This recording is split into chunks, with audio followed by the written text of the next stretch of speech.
میں آج سیرت کے اس جلسے میں آپ سے کہنا چاہتا ہوں، خدا را اپنے خولوں سے نکلو، اگر ان خولوں سے نہ نکلے انہی خولوں میں مار دیے جاؤ گے، انہی خولوں میں بند مار دیے جاؤ گے۔ کیا ظلم ہے؟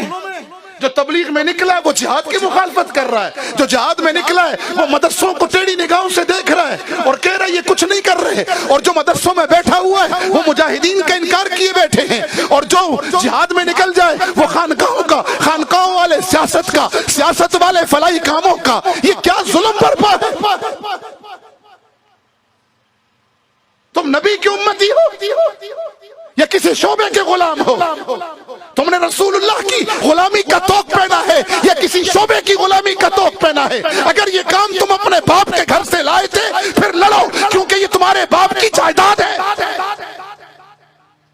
اور اگر ایسا نہیں ہے، تبلیغ، دعوت، تزکیہ، جہاد، خیر کے کام، فلاحی امور، سوشل ورکر، سیاست اسلامیہ، تعلیم و تعلم، اگر یہ تمہارے نبی کا دیا ہوا کام ہے تو پھر سارے ہمارے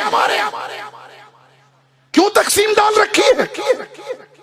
ایک چلہ لگاتے نہیں، علماء پر باتیں شروع ہو جاتی ہیں، جہاد کے میدانوں کا ایک پھیرا لگتا نہیں ہے اور خانقاہوں پہ باتیں شروع ہو جاتی ہیں۔ دو ضربیں لگانی ابھی آئی نہیں ہیں، پہلے لطیفے کا سبق ابھی پار کیا نہیں ہے اور بیٹھ کر انگلیاں اٹھاتے ہو سوشل ورکروں پر، اور ان کو دیکھو سوشل ورکر بن گئے، کنویں کھود رہے، نمازوں سے غافل ہیں، شادیاں کرا رہے، دین سے غافل ہیں، جہاد سے غافل ہیں، عبادت سے غافل ہیں، تزکیے سے غافل ہیں، اور سیاست اسلامیہ کر رہے ہو تو باقیوں کا انکار مت کرو۔ بنفسی، نہ میں مدرس ہوں، نہ صوفی ہوں، نہ مبلغ ہوں، نہ مجاہد ہوں، نہ سوشل ورکر ہوں، نہ سیاستدان ہوں، کچھ نہیں ہوں۔ کیا حیثیت ہے میری؟ مجھے تو آقا کی نسبت ملی ہے نا، اس نسبت نے مجھے یہاں پہنچایا، ورنہ میری حیثیت کیا ہے؟ آپ کی حیثیت کیا ہے؟ نکلو ان خولوں سے، جوڑ کے مینڈک مت بنو، تم تو رحمت للعالمین کی امت ہو، تمہیں پوری دنیا کی ہدایت اور غلبہ دین کے لیے نکالا گیا، تمہیں کہا گیا کنتم خیر امت اخرجت للناس، تمہیں کہا گیا ہے کہ لیظہرہ علی الدین کلہ، تم جوڑ کے مینڈک بنے ہوئے۔ تبلیغ اگر تمہارے باپ کا، میرے باپ کا کام ہے تو پھر لگے رہو، پھر سب کا انکار کر دو۔ جہاد باپ کے گھر سے لے کر آئے ہو تو سب کا انکار کرو، ایسا نہیں ہے۔ میں مجاہد اس لیے ہوں کہ میرا نبی مجاہد اعظم تھا، میں مبلغ اس لیے ہوں کہ بلغ ما انزل الیک من ربک، یہ آیتیں میرے نبی پہ نازل ہوئی ہیں، میرا نبی مبلغ اعظم تھا۔ میں تزکیہ اس لیے کر رہا ہوں اور کرا رہا ہوں کہ میرے نبی کی ذمہ داریوں میں تھا وَيُزَكِّيهِمْ، جی ہاں میں خدمت خلق اس لیے کر رہا ہوں کہ میرے نبی نے فرمایا تھا خیر الناس من ينفع الناس۔ میں سیاست اسلامیہ میں اس لیے نوکر بن کے چلتا ہوں اپنے اکابر کا کہ میرے نبی نے تخت مدینہ پر بیٹھ کر سیاست اسلامیہ کی بنیاد ہی نہیں رکھی، کر کے دکھائی ہے۔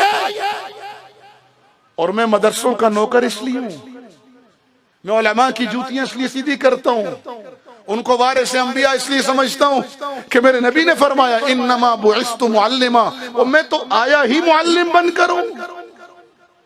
تو اگر محمدی ہو تو پھر اعلان کرو مدرسے بھی ہمارے ہیں، فلاحی کام بھی ہمارا ہے، تبلیغ بھی ہماری ہے، جہاد بھی ہمارا ہے، سیاست بھی ہماری ہے۔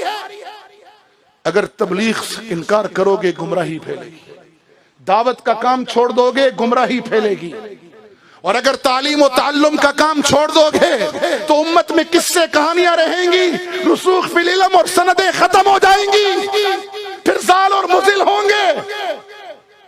اور اگر تزکیہ نفس چھوڑ دو گے لوگ شیطان سے بڑے نفس پرست بن جائیں گے، اور اگر جہاد چھوڑ دو گے تو 1.5 ارب ہو کر بھی ذلیل ہو جاؤ گے، اور اپنے بھائی کے منہ میں خود نوالا نہیں ڈالو گے تو کافر این جی او نوالا ڈالیں گی، ایمان لے جائیں گی۔